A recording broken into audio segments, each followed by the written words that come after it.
Guerra, poder, cobiça, até onde o homem pode ir e talvez indo contra a vontade de Deus. Estamos aí em mais um capítulo de guerra envolvendo nações. A Rússia invadindo a Ucrânia e nós vamos falar, logo após a vinheta, à luz da palavra de Deus, para nós, o que tudo isso significa.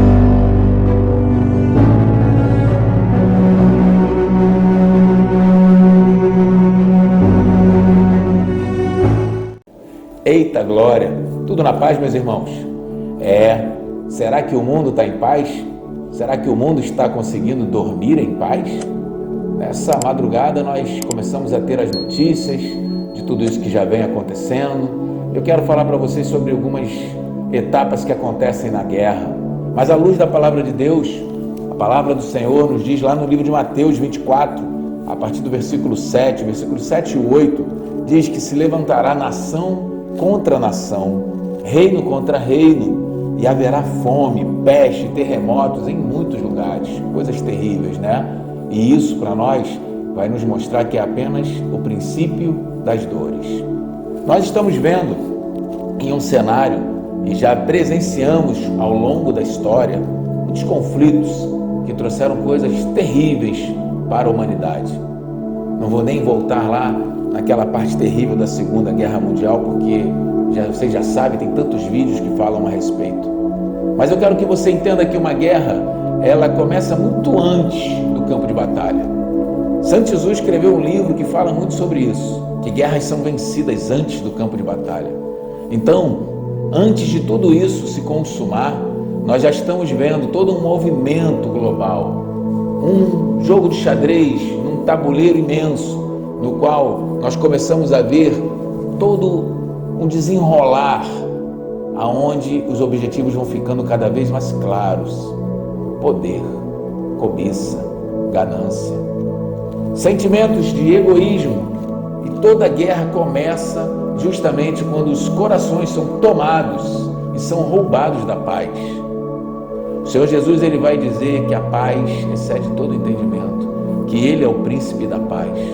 Se os homens andassem de acordo com esta palavra, irmãos, nós não teríamos um mundo de guerra, nós não teríamos tantos e tantos conflitos. Você vai dizer, mas a Bíblia narra conflitos e batalhas.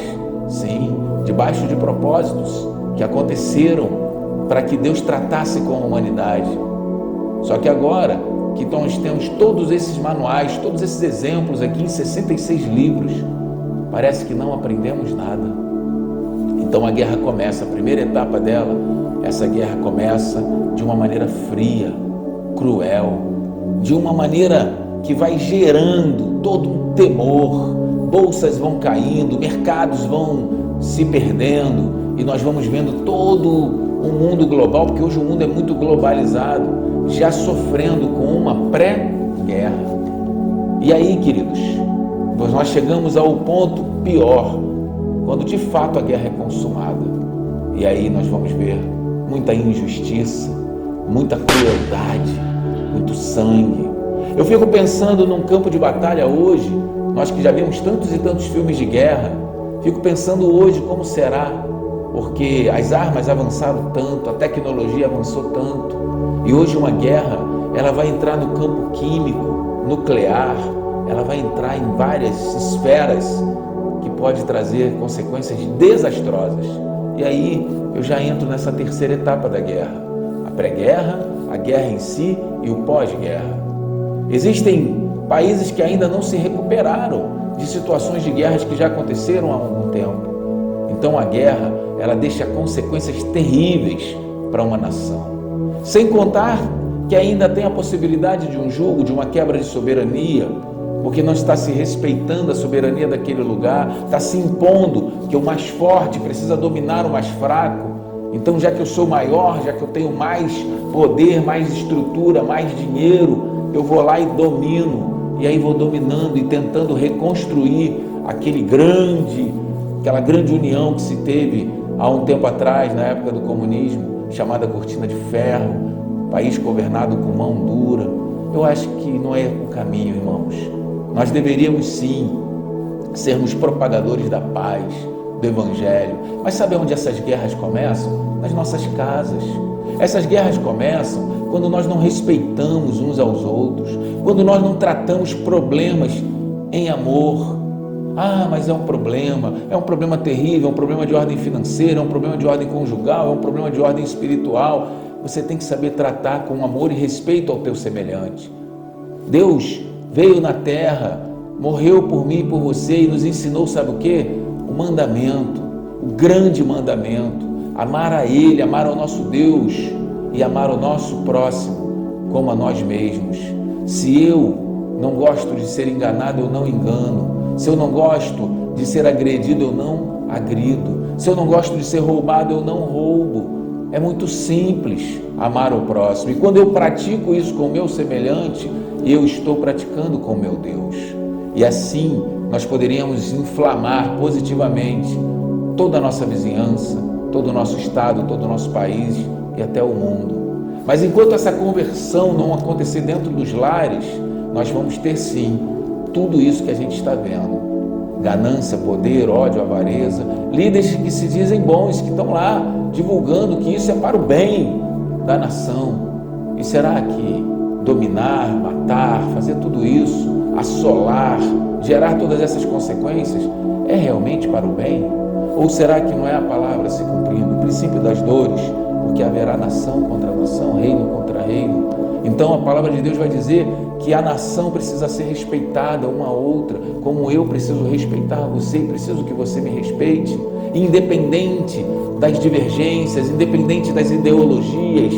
Nós estamos vivendo uma época de extremos, ou é muito de um lado ou é muito do outro. Ninguém busca um equilíbrio, ninguém busca entender que de um lado tem coisas boas, do outro lado tem coisas boas, então vamos pegar o que é bom e vamos continuar, que precisamos ter 2 saquetel, um furado e um fechado, para pegar aquilo que não edifica, para pegar aquilo que não vai ser bom para nós e colocar no furado, e aquilo que é bom reter no saco fechado e podermos realmente edificar as nossas vidas.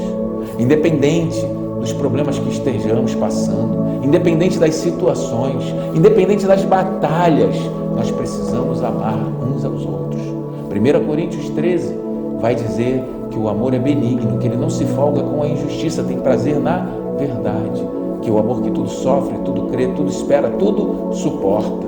E as pessoas por tão poucas coisas estão se inflamando, e nações por tão poucas coisas estão brigando, guerreando umas com as outras, sem pensar nas consequências. Ninguém pesa as consequências quando entra numa guerra, só pensa em vencer. E quando você pensa somente em vencer, você pensa em vencer a qualquer custo. E esquece que nós estamos no mesmo barco, que Jesus está conosco. E Ele diz que Ele é o caminho, Ele é a verdade e Ele é a vida.